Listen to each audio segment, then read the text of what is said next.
来吧，新玩具，今天我们来玩太趣的这款延吉。盒子方面尺寸真的是太巨大了，也是实物的照片作为了峰会。来看玩具的实物，盒子中的内容就是这么多了。这一回的样板间并没有说明书，长长的地台刻画的纹路都非常不错，后边4个孔也可以放4发快递。前边这里还有2个孔可以插这2个东西，我一开始以为这是单体手上拿着的武器啊，倒是这里有一个握把，你也可以把它当成2个匕首来用。造型刻画的还挺细致的啊，但其实呢，它是一个变形的工具，这边是撬件的，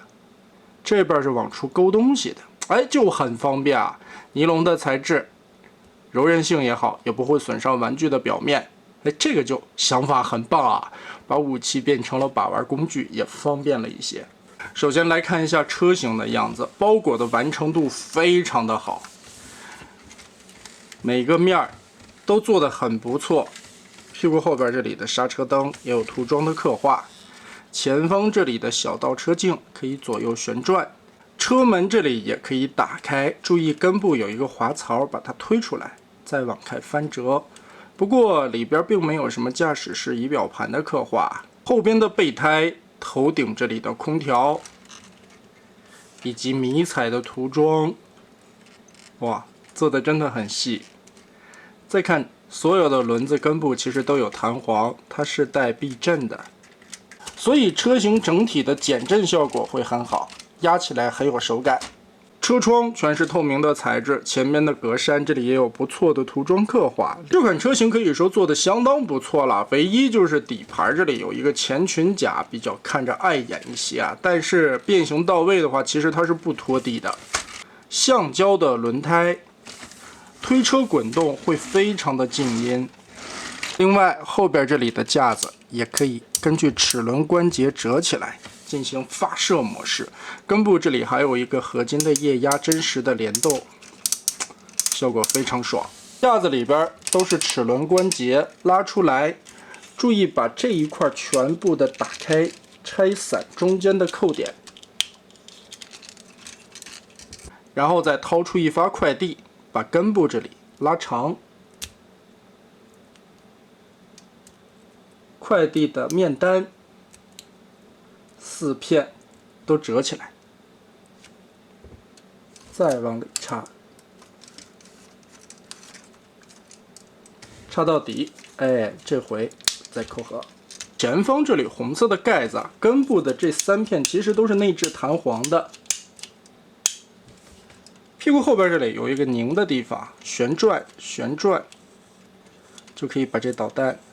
顶出来，然后自动的盖子用弹簧顶开，呈现一个发射的样式，哎，就很细，滋儿缩回去，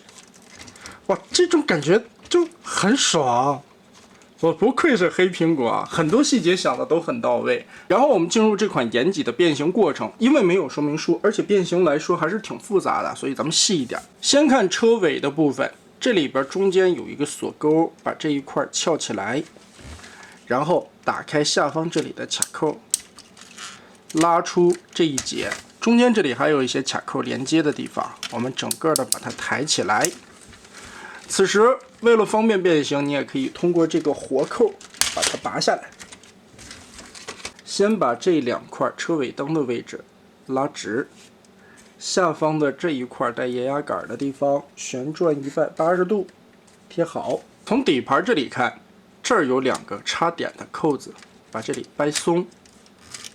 顶出去打。然后这2片插扣的位置90度折叠收纳起来。这一边顺着这里往出掏，根部有一个滑道，拉长，旋转出来。然后来看车头的位置，先把下方这里进气格栅往前撬一撬，中间这里有插扣，根部这里有连接的地方，双关节下方这里往开拖，顺着这里的根部拖松。然后这里边有非常多的锁定位置啊，前后顺着这个扣子掰松，上方这里和车顶盖连接，拖松，哎，双关节我们就可以把这个车门先卸开，后边这里一个边缘90度收进去，腾开空间。然后是下方这里有2个很长的插口，而且这里边锁的还挺紧的。我们现在就需要用到这个撬件器了。备胎根部这里有一个插点，打松，然后把这一块插进去，撬一下，脱开这2个长长的钩子，再然后顺着轮子的根部这里，在深灰色的零件这个部位还有一个很长的插口，我们把这里也要用这个撬件器顶一下，打开。哎，现在我们就把这里这2处深灰色的零件打开，接着侧面的这一块板 Z 字折叠贴到后轮上，这个时候双脚就可以左右分开，把这一边的钩子折进去。根据胯部的齿轮关节，我们掰松一点，打开这块的卡扣，根部这里又有一个 Z 字的合金关节，把它拉出来，脚后跟180度折进去，往下折叠的时候，这里有一个插扣进行定位，锁住，然后旋转90度，翻到正确的角度来。侧面这里灰色的板子180度下翻，上方这里的盖板翻折下来贴住，上面这里的卡子固定，然后挪开这里，从这儿翻出一个灰色的零件，再进行包，跟这边的扣子再结合，锁边。前腿板这里就锁得很结实了。腿甲这里的变形，往过折叠，根部灰色的零件这里是有插扣的，把它咬死，按住了。接着往起翻这一块，合金的这个液压翻过来，根据这个旋转套进眼儿里边，哎，插入，从这里边再翻出一个上方的液压，继续套入膝盖甲。哎，现在你的膝盖在活动的时候，真实的液压就可以跟着联动了。不愧是黑苹果吧？其实这个系列啊，都是一个统一的风格，明显能感觉到和上一款飞机一样，都是有很多真实的液压联动。前面的这块脚踝板折起来，下方这里再往出折一个圈，翘起来，变成它靴子的造型零件。合金的大腿中间的芯儿 Z 字折叠往上收纳，卡住。好，一条腿我们现在就处理完了。2条腿全部搞定之后，利用到这个钩子，我们把中间锁的这个棍子从里边勾出来，解锁开，下方的这一块再推进去，搬到肚子下方，裙甲往前折，根部这里是双段的关节啊，然后这里边连接的这个插扣拔开，哎，整个的往下折叠。后裙甲我们先撩起来，注意看这里边的一个运作方向，下半盘先翻转180度，然后整体的往过卷，哎，把这一块翻过来，腿部的齿轮关节打下来。再注意看根部这还有个钩子，翘起来，叠下去，后裙甲套合，然后把这块钩子再锁上，胯部就结合住了。2条腿变完，我们先放下来，来看车头的这一块变形。下方的保险杠中间这里有非常多的锁扣啊，也是不好操作。我们用撬件器的另外一边，尖头插进去，把这些长长的大扣子都撬出来，顺着这一块保险杠往下翻折，翻折过来以后，把这2块折起来，然后旋转个180度，再往过翻，腹部的这块造型就变好了。2面车灯的位置往后先折叠一下，折到里边再拧180度，把这个造型的零件旋转出来。注意这个边缘不要挡到。哎，好，接着顺这角度看，腹肌和这一块连接的地方又是一个双段关节，这一块我们要尽量的往上搓，搓到头，把这块叠成这样的层次感。看车顶这一块空调的位置，双关节我们先往起拉一拉，腾松，然后整个的前方大玻璃根部有一个滑槽，往前推，左右打开，顺着这里的双关节把它拉出来。夹到胸口中间去，夹过来旋转180度，注意中间的定位，折叠的角度。现在胸口呈现的是一个 V 字炸开的态势，跟擎天柱那有点像。这个时候车玻璃下方的卡扣就不影响了，然后这个双关节往上回推，往里夹，后方这里有金属的2个扣子，对应下方这里的2个孔，这里插死它，结合到位。好，此时腰身90度折上来，把中间这里的插扣咬合定住。现在我们就可以把玩具整体的立起来，然后胯部这里啊，刚才我们说到前裙甲这里有双段的关节，往上提，提上来，车门双关节折下来。注意看，在这个零件后方有一个 T 字的滑槽。用这里旋转到位，扣进去。另外一边需要注意的是啊，前方的这一块零件，如果你的眼儿对不准的话，它是扣不住的，而且它是一个独立旋转的轴，开口的方向对准，哎，就很好的套进去了。2片车门变成了侧裙甲，身体部分现在已经差不多了，我们翻到后边来变胳膊，这一大块的东西啊。首先拆开这后方3处连接的卡扣，这根天线部分的卡扣也打开，往后翻折，后方这里折叠板件对折，然后上方的天线顺着凹槽放进来，顶子这一块插下来，压扁它。然后顺着根部旋转个180度贴过来，这一块的根部这里又有一个插槽，对应着这里啊，把它结合，完全压扁。好，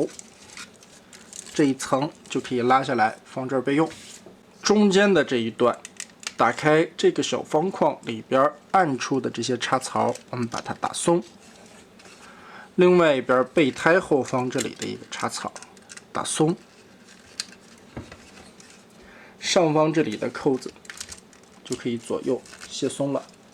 小臂中间这里也打开，哎，这里的双关节我们往开炸一下。这一块的变形会比较麻烦，因为这个肩胛挺绕的，不着急，咱一点一点的来。拆开，顺着根部的双关节我们先往上提，挪开手臂的位置，打开下方这里的插扣，后方这里的板子，双关节往下贴，然后注意看这儿有一个圈儿，把它打开。肩胛这里啊，看这个关节，双段我们往上尽量的提一提，挪开，然后打开，往前折，顺着这里边的关节进行反向的折叠，双段收纳。然后用这个圈儿去套金属的扣子，把它结合住，小臂就这样结合好了。灰色的零件根部翻转一个90度，哎，对折。肩胛根部有非常多段的旋转轴啊，这一块的变形是最麻烦也是最绕人的。还好的是啊，我们可以把它双关节先拉平，这里边有一个金属的边缘，把它进行180度的翻折。就别挡住就行，哎，顺着这个轴贴上来，把这儿贴平，好，变成这样的角度就到位了。然后再根据这个双关节，我们摆一摆，扭过来，这里边双关节往前搓，咬钩和下方的插扣，肩膀这里固定，插满。肩胛变成这样的效果。小臂的部分，前轮把这一块打开，顺着根部的双段关节往起折，贴在这儿。手臂从里面掏出来，反正里边的转轴特别的多啊，我们只需要注意，最后变完了以后是这样斜着，正中间贴在这里边的，然后上方带有银色装饰的是冲上的，这就变形到位了。左右不对称的臂炮，另外一边是这样变形，先把这里折开，然后套进去，哎，再旋转180度，这块折开，根部这里的卡扣插到底，锁住，结合好。翻到这面来，左右把这2块装甲夹上，然后一个 Z 字折叠提上去。打开，把里边的拳头翻出来，顺着这一块脑袋180度折叠，翻到头这里有卡点，定好位置，小鹰子立起来。还有一个细节，胸口这一块的空调我们抠开，旋转180度，哎。透明罩子里边金属涂装的五角星，非常漂亮。再翻到后背来，这边的空洞，我们把这盖板直接往上提，2个大的插扣锁上。最后掏出我们的快递箱子，双关节齿轮把这2侧的先拉开，然后这一块有一个灰色的锁定零件，解锁。前方这里的插扣用这敲件器顶一下。然后顺着根部的这一段关节压扁放平，按个人的喜好调整一下造型，把它炸开，顺着这个沟槽再卡回去，然后就折叠，把这一块套上，插紧。哇，这个人形真的非常漂亮。我个人感觉啊，是要比上一款的逍遥好看特别的多的，而且身上这种非常浓重的中国古典武将的这种铠甲风格尤为明显。背后这里背着4个巨大的筒子啊，其实也有点像长靠武生背后背着的那个旗儿的味道。在关键的位置都使用了合金零件增加强度，腿上的双排轮子并行起来，也让腿部装甲显得更为的厚实。裙甲这里非常巧妙，想着用可以开车门的车门板直接变出来的2侧侧裙甲锁定在一起，还是比较稳固的。前方这一大片，中间也有多段的活动关节，可以进行调整。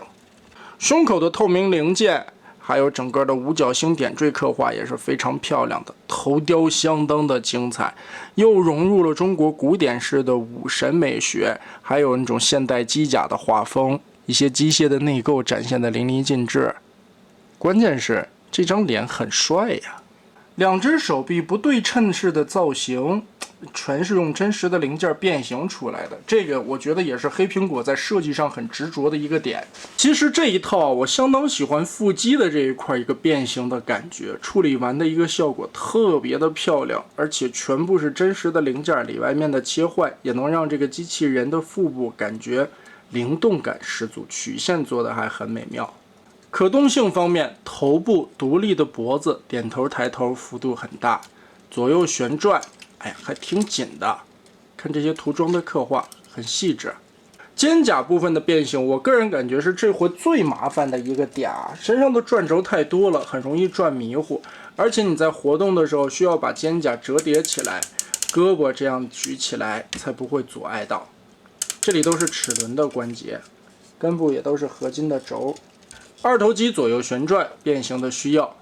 胳膊肘这里是齿轮的关节。折起来能有90度。当然，如果你不在乎稳定性呢，把这个锁扣解开，它这胳膊举起来的幅度就更大了，可以对折了。手腕前后的活动，左右的旋转，手指全指可动。腰部左右旋转，齿轮关节360度其实都完全不影响。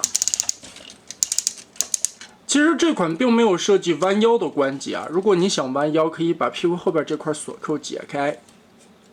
放弃稳定性的同时，可以从这个地方弯腰，感觉就怪了。我觉得这个不是设计师的想法，他的想法就是为了让你把这块锁定死的。胯部前踢齿轮关节，合金的这条腿还是挺重的，但是碍于胯部的造型装甲这一块会阻碍到，所以前踢也就差不多踢个60多度吧。后裙甲折开，后踢在45度左右，侧踢齿轮关节在70、80度，大腿根部左右可以旋转。膝盖刚才我们也看了，有真实的液压联动，但是在活动的时候注意这一块不要脱开。下方这里完全拉开，能折个120、130度的样子。两块联动的真实液压带着膝关节，这一块还是相当带感的。脚踝左右整体的接地，但注意它的接地关节在根部这里啊，上方的这一段是锁定的，不要把这里掰松。脚部前后有一点点的活动范围，左右变形的需要可以旋转。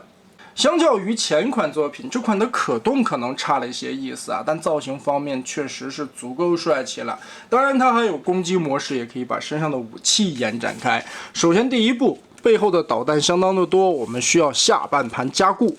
我们把这脚后跟从里边掏出来，旋转180度折叠好。脚底这里又有一块可以旋转的零件，180度翻过来，这里边有一个插孔对应。结合，哎，锁的就很结实了。把这个脚整个加长了1/3，这样就会更加的稳固。小臂的装甲，我们从这个地方用起件器撬一下，拆开后面，打开侧方的装甲臂刃，哎，从里边双关节拉出来，翻出这里边的小尖尖。注意臂刃内侧和手背上的卡扣。进行结合固定，把这一块再盖回来。注意这块盖板拉起来，旋转180度，这里边又有一个小的扣眼，再结合，相当于把这窟窿堵一下，就是处处都是细节。打开背包后方这里的支架，我们现在需要把金属的零件折叠一下。这里有个 C 型啊，我刚才已经事先把它脱松了，不然很难拆。把它打出来，然后往上折，再顺着这个关节往下压。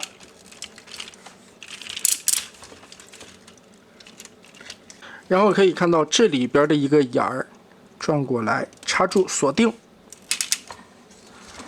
合金这里有一个凹槽，刚刚好把这个角度插进去。定到这样的位置上，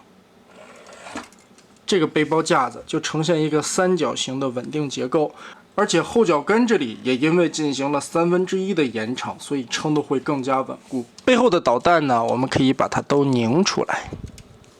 呈现这样一个正准备发射的镜头。当然，我们也可以把它拔掉，一个一个的来操作。中间这里有非常多的缝隙，可以把它撬开。这里的钩子打开，然后注意根部的双段关节对正，这里的插扣结合上，主要还是注意这里边的倒角位置。好的，4发全部延展开，这个背包炸开以后的效果，哇靠，太帅了！这是啥？这就是真理啊！哎，这个时候我们推出红色的这一发。拔出，前方这里是有磁铁的，对准脑袋，磁吸灯1段，眼睛蓝色发光。第2段，呼吸灯模式，瞬间灵气十足。第3段，红眼模式，开始进攻。哇，喜呼啦操！哇，好帅！这个真的太漂亮了。再碰一下，关闭。哎，该说不说啊，尤其点亮了这个呼吸灯以后，这张脸做的会相当的有灵性。这头雕太好看了，哇，太帅了！这个真的会让人有一种发自心里的男儿何不带吴钩的感觉啊！总结一下这一套把玩下来的感受啊，整体的变形难度比上一款逍遥要简单很多，但因为相当丰富的细节，所以变形起来的步骤还是非常多的。而且这一回很贴心的带了2个可以翘件的工具，这个方便变形使用啊，想的还是挺到位的。这一款的变形设计结构其实都非常的好理解啊，腿部的变形很巧妙，相当的有逻辑，全部都是用真实零件变形出来的。唯一让我觉得不太爽的就是这2块的肩甲，因为太多的转轴，而最后实现的效果呢，其实也一般般，还有一点影响肩部的可动关节范围，所以我觉得这一块可以再进行一些优化。除此之外，身上其他的部分我都是相当喜欢的，不愧是黑苹果，每一个细节做的都是很精致的。他把身上的很多零件都是，就是想象一下，这是一种电影玩具的设计逻辑感，每一个零件是真实的在变形，真实的在运作。即使是正反面的切换，也会让你觉得这个变形是那么的合乎逻辑，那么的理所应当。这就是黑苹果，这就是它的一些零件结构美学吧。翻回来，我又想说一句题外话，相信很多人也都知道那几年发生的那些事情啊。我们也是做了一期变百科的番外篇来详细解读了那档子事情。但这一回的太去言己，黑苹果3个字就是它的金字招牌，而且同样为一款卡车的可变形的玩具，你能从身上感受到太多的熟悉的感觉。就我瞎说啊，我是自己这么猜的。这个会不会是有一种复仇的意味在里边？你不让我做擎天柱没有问题，是我之前年少不懂事，触犯了一些版权上面的问题。这一回我完全重新设计，我拿到了我们中国军工这辆卡车的正版授权，做出来一个完全原创的、符合我们中国古典武将形象的这么一款铠甲式的角色。头雕又做得这么帅，身上所有的零件，其实你看得出来，它在全部的变形的时候，也能感受到这些胳膊从哪儿变出来，胸口的位置、腹肌的位置、腿部的位置。咱说的好听一点，这个是致敬；说的不好听一点，那个男人在用自己的方法证明着，即使我不做擎天柱，我可以把一个卡车头做得更加的精彩。所以这就是黑苹果，这就是这个设计师的执着。我感受到了，所以我以前一直在吹牛逼啊。透过一个玩具，我能感受到设计师在制作它时候的一个心境。或许我也说的不对啊，我瞎说。那么得嘞，这一款太曲的演技就是这样了。总结下来就是一个精彩了得。模具精度相当之高，做工用料材质也都是属于魔玩圈的第一梯队啊，上乘的水准。如果说你所有的卡壳都变形到位的话，完美密合出来，那辆车是相当的帅的。变成了人形以后，又能感觉到啊，身上该有的一些卡车的零件都运用在了合理的位置，这种感觉是如此的美妙。即使说背后加上了这么大的一坨背包，因为脚架伸出的支撑，稳定性也是完全没有问题的。真的，如果这个肩甲能再好好的做一下结构的逻辑的话，让变形不是那么的绕滑，就这一点的变形流畅度扣了一点点分吧。除此之外，我几乎挑不出太多的毛病。所以也是预定一下我个人的2024年度评选，这款延吉必定有一席之位。那么得嘞，这一款我们就玩到这儿吧。变形比较复杂，稍后我还是会把逆变给大家做出来的。